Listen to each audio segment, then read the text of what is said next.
सभी को मेरा नमस्कार। विश्व भूगोल की इस श्रृंखला को आगे बढ़ाते हुए आज हम बात करेंगे मेक्सिको के बारे में।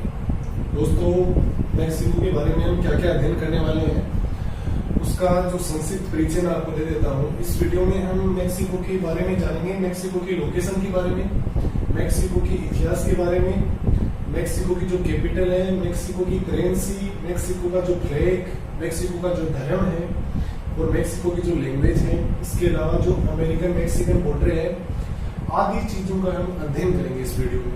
तो सबसे पहले बात करते हैं मेक्सिको की स्थिति और विस्तार की। तो दोस्तों, मेक्सिको जो है वो उत्तरी अमेरिका महाद्वीप का एक देश है, ये आप सभी जानते हैं। उत्तरी अमेरिका महाद्वीप को अगर आप एटलस में देखोगे तो आप पाओगे कि सबसे ऊपर की ओर एक देश है कनाडा, उसके बाद में है संयुक्त राज्य अमेरिका और उसके बाद में है मेक्सिको। तो मेक्सिको के उत्तर में है संयुक्त राज्य अमेरिका, जबकि मेक्सिको के दक्षिण की अगर बात करें तो मेक्सिको के दक्षिण में उत्तरी अमेरिका महाद्वीप के दो देश हैं। यहाँ पर है ग्वाटेमाला और यहाँ पर है बेलीज। इसके नीचे अगर आप एटलस में देखोगे तो यहाँ पर है कैरेबियन सागर। जबकि मेक्सिको के पूर्व में अगर बात करें तो दोस्तों मेक्सिको के पूर्व में है north Atlantic ocean, north Atlantic ocean. यहाँ अगर आप मेक्सिको के बगल में देखोगे तो समुद्र का पानी जो है वो तीन ओर से स्थल भाग से घिरा है और मेक्सिको के बगल में है। तो आप जानते हैं कि जब समुद्र का पानी तीन ओर से स्थल भाग से घिरा हो तो उसे हम खाड़ी के नाम से जानते हैं। तो मित्रों, ये मेक्सिको के पास में है तो इसको हम बोल देते हैं मेक्सिको की खाड़ी। दोस्तों, मेक्सिको की खाड़ी यहाँ पर है, ये जो पानी भरा है ये है मेक्सिको की खाड़ी। ये नॉर्थ अटलांटिक ओशियन यानी कि जो उत्तरी अटलांटिक महासागर है उसी का पानी है। तो ये हो गई मेक्सिको के पूर्व में। अब बात करते हैं मेक्सिको के पश्चिम में। तो दोस्तों, मेक्सिको के पश्चिम में है नॉर्थ पैसिफिक ओशियन यानी कि उत्तरी प्रशांत महासागर। उत्तरी प्रशांत महासागर ये आप जो देख रहे हो तीन ओर से फिर से जो समुद्र का पानी है वो स्थल भाग से गिरा है। तो यहाँ पर है कैलिफोर्निया की खाड़ी, ये है कैलिफोर्निया की खाड़ी। और ये आप जो देख रहे हैं तीन ओर से जब स्थल का कोई भाग समुद्र के पानी से गिरा हो या पानी से गिरा हो उसे हम प्रायद्वीप बोलते हैं। समझने की कोशिश कीजिए आप, खाड़ी और प्रायद्वीप में अंतर आप समझिए। खाड़ी का अपोजिट है प्रायद्वीप, खाड़ी का अपोजिट है प्रायद्वीप। खाड़ी वह भाग होता है जब पानी का कोई भाग तीन ओर से स्थल से गिरा हो तो उसे हम खाड़ी के नाम से जानते हैं। जबकि मित्रों, जब स्थल का कोई भाग तीन ओर से पानी से गिरा हो उसे हम प्रायद्वीप कहते हैं। ये बात आप भी जानते हैं। तो ये स्थल का भाग यानी कि कैलिफोर्निया प्रायद्वीप तीन ओर से पानी से गिरा है। तो मेरे कहने का तात्पर्य यही है कि मेक्सिको के पश्चिम में नॉर्थ पैसिफिक ओशियन है, उत्तरी प्रशांत महासागर है, यहाँ पर है कैलिफोर्निया की खाड़ी और ये है कैलिफोर्निया प्रायद्वीप। कैलिफोर्निया प्रायद्वीप पर मेक्सिको के दो देश, कैलिफोर्निया प्रायद्वीप पर मेक्सिको के दो देश स्थित हैं, सॉरी दो स्टेट स्थित हैं। मेक्सिको की दो स्टेट यानी मेक्सिको की दो राज्य कैलिफोर्निया प्रायद्वीप पर स्थित हैं। ट्रॉपिक ऑफ कैंसर यानी जो कर्क रेखा है वो मेक्सिको के बीचों बीच से गुजरती है। कर्क रेखा मेक्सिको के बीचों बीच से गुजरती है। मेक्सिको के पश्चिम में आप देखोगे तो एक पर्वत श्रेणी है जिसे हम सिएरा माद्रे के नाम से जानते हैं। सिएरा माद्रे एक्चुअल में पश्चिमी कार्डिलेरा का ही भाग है। अब पश्चिमी कार्डिलेरा क्या है, मैंने पिछले वीडियो में आपको बताया था कि अलास्का संयुक्त राज्य अमेरिका का जो एक स्टेट है कि ब्रुक्स श्रेणी से लेकर मेक्सिको की सिएरा माद्रे तक पर्वत श्रेणियों की जो श्रृंखला है उसे हम पश्चिमी कार्डिलेरा के नाम से जानते हैं। पश्चिमी कार्डिलेरा में अगर सिएरा माद्रे के अलावा और हम बात करें कौन कौन सी पर्वत श्रेणियां हैं तो सिएरा माद्रे और सिएरा नेता एंड रॉकीज, तो बहुत सारी पर्वत श्रेणियां हैं। इनका अध्ययन हम पहले कर चुके हैं। तो ये हमने मेक्सिको के सबसे पहले मेक्सिको की लोकेशन, आसपास की जो वाटर बॉडीज है उनकी बात की है। एक बार मैं फिर से रिपीट कर देता हूँ कि मेक्सिको के उत्तर में है यूएसए यानी कि संयुक्त राज्य अमेरिका। मेक्सिको के दक्षिण में उत्तरी अमेरिका महाद्वीप के दो देश हैं, ग्वाटेमाला और बेलीज। यहाँ नीचे की तरफ अगर आप एटलस में देखोगे तो है कैरेबियन सागर, यहाँ पर है मेक्सिको की खाड़ी, यहाँ पर जो पानी भरा है वो उत्तरी अटलांटिक महासागर, यहाँ पर है नॉर्थ पैसिफिक ओशियन, यहाँ पर है कैलिफोर्निया की खाड़ी, ये है कैलिफोर्निया प्रायद्वीप जिस पर मेक्सिको के दो स्टेट स्थित है। ये तो हमने बात की मेक्सिको के लोकेशन की, मेक्सिको की स्थिति और विस्तार की। अब बात करते हैं मेक्सिको की हिस्ट्री। मेक्सिको जो है दोस्तों स्पेन का उपनिवेश रहा है। मेक्सिको जो है वो स्पेन के अधिकार में रहा है। 1810 ईस्वी में मेक्सिको को स्पेन से आजादी मिली थी। बात करते हैं मेक्सिको के कैपिटल की। दोस्तों मेक्सिको की कैपिटल है मेक्सिको सिटी, जिसकी स्थिति यहाँ पर है। मेक्सिको सिटी की स्थिति यहाँ पर है। दोस्तों मेक्सिको सिटी के बारे में एक रोचक जानकारी ये है कि मेक्सिको सिटी के जो आसपास का एरिया है वो प्रति वर्ष 5 से 6 इंच नीचे जमीन में धंस रहा है। इसका कारण बताया जाता है भूगर्भिक जल का दोहन। इसके अलावा दोस्तों मेक्सिको जो है वो रिंग ऑफ फायर का हिस्सा है। आप मुझे कमेंट करके बताओ रिंग ऑफ फायर क्या है। मेक्सिको एक्चुअल में भूकंप और ज्वालामुखी की दृष्टि से काफी संवेदनशील क्षेत्र है। मेक्सिको जो है वो रिंग ऑफ फायर का हिस्सा है और भूकंप और ज्वालामुखी की दृष्टि से काफी संवेदनशील क्षेत्र है। तो एक कारण इसका यह भी हो सकता है, बहुत ही रोचक बात है ये, कि मेक्सिको सिटी जो है वो प्रति वर्ष 5 से 6 इंच नीचे जमीन में धंस रही है। बड़ी बात है। कारण इसका भूगर्भिक जल का दोहन बताया जाता है, क्योंकि नीचे जो भूगर्भिक जल होता है दोस्तों वो चट्टानों के बीच में होता है और उसका जब दोहन हो जाएगा तो चट्टानें खोखली हो जाएगी, तो उनका नीचे खिसकना जायज है। नीचे खिसकना जायज है। ये बात की हमने मेक्सिको की कैपिटल की। अब हम बात करते हैं मेक्सिको की करेंसी की। तो दोस्तों मेक्सिको की करेंसी है मेक्सिकन पेसो। मेक्सिकन पेसो एक यूएस डॉलर लगभग 24 मेक्सिकन पेसो के बराबर है। जबकि इंडियन रुपीज की मेक्सिकन पेसो से अगर हम तुलना करें तो दोस्तों 3 रुपए जो है वो 1 मेक्सिकन पेसो के बराबर होते हैं। तो भारत की और मेक्सिको की अर्थव्यवस्था में कोई ज्यादा फर्क नहीं है। भारत और मेक्सिको की अर्थव्यवस्था में दोस्तों कोई ज्यादा अंतर नहीं है। जबकि इसका पड़ोसी जो देश है यूएस से, इसकी अर्थव्यवस्था में काफी अंतर है। तो क्योंकि एक जो यूएस डॉलर है वो लगभग 24 मेक्सिकन पेसो के बराबर है। तो दोस्तों मेक्सिको जो है आमतौर पर गरीब देश है, इतना अमीर देश नहीं है।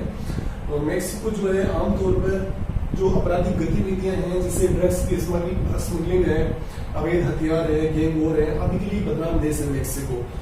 आगे बढ़ते हैं, हम बात करते हैं मेक्सिको की फ्लैग की। यूपीएससी में कई बार फ्लैग से क्वेश्चन पूछा जा सकता है। आईएएस जो परी का एग्जाम होता है उसमें जो देशों के फ्लैग से संबंधित क्वेश्चन आता है। तो मेक्सिको के फ्लैग से संबंधित आपको जो याद रखना है वो ये है कि मेक्सिको के फ्लैग के बीच में एक सफेद पट्टी है जिसमें गोल्डन ईगल यानी कि सुनहरा जो बाज है उसको चित्रित किया गया है। अब बात करते हैं मेक्सिको की रिलीजन की। दोस्तों मेक्सिको में 80% से ज्यादा जो लोग हैं वो क्रिश्चियन समुदाय के लोग हैं। ईसाई धर्म के जो लोग हैं वो निवास करते हैं। इसके अलावा अन्य धर्म के लोग भी कुछ मात्रा में निवास करते हैं। लैंग्वेज की बात करें तो दोस्तों मेक्सिको चूंकि स्पेन से आजाद हुआ है या मेक्सिको पर स्पेन का जो अधिकार रहा है, स्पेन से स्वतंत्र होने के बाद में जो स्पेनिश लोग जो यहाँ पर रह रहे थे वो यहीं पर बस गए थे। तो यहाँ मेरे कहने का तात्पर्य ये है कि मेक्सिको में सर्वाधिक जो बोली जाने वाली भाषा है वो है स्पेनिश। मेक्सिको की जो प्रथम भाषा या यूं कहें कि मेक्सिको की जो राष्ट्रीय भाषा या मेक्सिको की जो आधिकारिक भाषा है वो है स्पेनिश। ओके, याद रहेगा आपको। बात करते हैं मेक्सिको अमेरिकन बॉर्डर की। इसे समझना जरूरी है। मेक्सिको अमेरिकन बॉर्डर की मैंने शुरू में बताया था कि मेक्सिको के उत्तर में है USA, United states of America. दोस्तों अमेरिकन मेक्सिकन बॉर्डर की कुल लंबाई है लगभग 2000 मील, यानी कि 3145 किलोमीटर। ये 3145 किलोमीटर लंबा बॉर्डर है। आप मुझे कमेंट करके बताओ कि एक मील में कितना किलोमीटर होता है, और आप मुझे कमेंट करके ये भी बताओ कि एक नॉटिकल मील में कितना किलोमीटर होता है, और नॉटिकल मील का जो संबंध है वो किससे होता है, इंपोर्टेंट है दोस्तों। चलिए बात करते हैं मेक्सिकन अमेरिका जो बॉर्डर है उसकी। मैंने बताया 2000 मील या 3145 किलोमीटर लंबा। ये बॉर्डर काफी डिस्प्यूटेड है, काफी विवादित बॉर्डर है, और आमतौर पर मेक्सिको की तरफ से अमेरिका में अवैध रूप से घुसपैठ के लिए बदनाम है।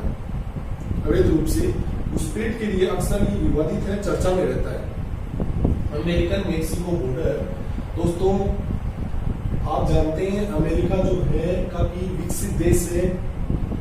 यहाँ के लोगों का जो लाइफ स्टाइल है वो काफी अच्छा है मेक्सिको की तुलना में। और मेक्सिको अमेरिकन बॉर्डर लगभग 18 फीट ऊंची लोहे की दीवार बनाई गई है। अमेरिका का प्रमुख मुद्दा है, प्रमुख चुनावी मुद्दा है, अमेरिका का प्रमुख चुनावी मुद्दा है ये मेक्सिको बॉर्डर। 2016 में आपको पता है पिछले जब चुनाव हुए थे अमेरिका में राष्ट्रपति चुनाव, तो जो ट्रम्प होते हैं वो इसी वादे पर, क्योंकि दोस्तों अपनी सुरक्षा की चिंता सब होती है, तो इसी वादे पर जो है चुनाव जीत कर आए थे कि इस दीवार को पुख्ता सिक्योरिटी जो है इस दीवार की बढ़ाई जाएगी। लेकिन फिर भी दोस्तों जब आपको पता है कि अमीरी और गरीबी के बीच में, क्योंकि लाखों की संख्या में दोस्तों जो लोग हैं वो प्रतिवर्ष, सिक्योरिटी बहुत टाइट है लेकिन फिर भी लाखों की संख्या में जो लोग हैं प्रतिवर्ष अमेरिका की तरफ इस दीवार को फांद कर कूद जाते हैं। वो दोस्तों कूदे भी क्यों नहीं, जब अमीरी और गरीबी के बीच में 18 फीट ऊंची दीवार का फासला हो तो कौन नहीं कूदना चाहेगा। तो कहने का तात्पर्य मेरा इतना सा है कि ये जो बॉर्डर है वो काफी विवादित बॉर्डर है, अवैध रूप से घुसपैठ को लेकर चर्चा में रहता है। इस बॉर्डर से अमेरिका के जो है वो 4 राज्य, अमेरिका के 4 स्टेट लगते हैं। यहाँ पर है कैलिफोर्निया, यहाँ पर है एरिजोना, यहाँ पर है न्यू मैक्सिको और यहाँ पर है टेक्सास। दोस्तों मेक्सिको का एक स्टेट है चिहुआहुआ का एक जो है छोटा जो है स्मॉल टाउन या बोल सकते हैं, चिहुआहुआ की एक सिटी है सिudad जुआरेज से जो रियो ग्रांडे रिवर है वो मेक्सिको और अमेरिका बॉर्डर का निर्धारण करती है। मेरे कहने का तात्पर्य ये है कि मेक्सिको का एक स्टेट है चिहुआहुआ की एक सिटी है सिudad जुआरेज से रियो ग्रांडे जो रिवर है वो मेक्सिको और अमेरिका बॉर्डर का निर्धारण करती है। यानी रियो ग्रांडे रिवर के इस पार मेक्सिको और उस पार यूएसए। रियो ग्रांडे जो रिवर है वो अंत में मेक्सिको की खाड़ी में गिर जाती है। आपको जो याद रखना है वो ये है कि रियो ग्रांडे जो रिवर है वो मेक्सिको और अमेरिका की सीमा बनाती है। ठीक है, अब बात करते हैं दोस्तों चिहुआहुआ की। चिहुआहुआ आपको जो सबसे इम्पोर्टेंट इस वीडियो में जो है और आपको जो याद रखना है वो यही बात है। चिहुआहुआ मेक्सिको का एक स्टेट है। क्या है? एक स्टेट है। चिहुआहुआ का ये जो एरिया है ये मरुस्थलीय है, ये काफी मरुस्थलीय है और यहाँ पर चांदी की बहुत अधिक खाने हैं या चांदी का जो खनन कार्य है वो बहुत अधिक मात्रा में किया जाता है। इसीलिए दोस्तों चिहुआहुआ की जो खाने हैं वो चांदी के उत्पादन के लिए संपूर्ण विश्व में प्रसिद्ध है। और आपको पता भी होगा कि मेक्सिको जो है वो चांदी के उत्पादन में संपूर्ण विश्व में प्रथम स्थान रखता है, संपूर्ण विश्व में प्रथम स्थान रखता है। इसके अलावा चिहुआहुआ जो है वो एक कुत्ते की नस्ल भी है, जिसको सबसे छोटा जो कुत्ता है होने का श्रेय प्राप्त है। मतलब चिहुआहुआ नस्ल के कुत्ते सबसे छोटे होते हैं, ऐसा कहा जाता है। तो चिहुआहुआ की हमने बात कर ली। अब बात करते हैं दोस्तों मक्का यानी कि बॉटनिकल नेम जियामेज। मक्का की सबसे पहले खेती की शुरुआत मेक्सिको से हुई थी। मक्का की सबसे पहले खेती की शुरुआत मेक्सिको से हुई थी। अब दोस्तों बात करते हैं हम माया सभ्यता की। माया सभ्यता आपने सुना होगा दोस्तों। माया सभ्यता मेक्सिको की बहुत ही रहस्यमयी अजीबोगरीब सभ्यता है। वर्तमान में तो लगभग खत्म हो चुकी है लेकिन फिर भी इसके अवशेष देखने को मिलते हैं। तो माया सभ्यता का जो निवास स्थान है दोस्तों मेक्सिको का एक स्टेट है युकाटन, ग्वाटेमाला, बेलिज। ये उत्तरी अमेरिका के अन्य जो देश हैं के आसपास का जो क्षेत्र है ये माया सभ्यता का निवास स्थल माना जाता है। दोस्तों माया का आप सामान्य अर्थ समझते हैं धन से, या माया का आप सामान्य अर्थ धन से लगाते हैं, लेकिन माया का अर्थ धन से नहीं होता। माया का अर्थ होता है जिस पर हमारा मन अटकता है। तो माया सभ्यता के लोगों के बारे में कहा जाता है दोस्तों इनको खगोलीय ज्ञान बहुत अधिक था और इनका जो धार्मिक त्योहारों जन्म मरण से संबंधित इनका खुद का एक कैलेंडर था जिसे हम माया कैलेंडर के नाम से जानते हैं।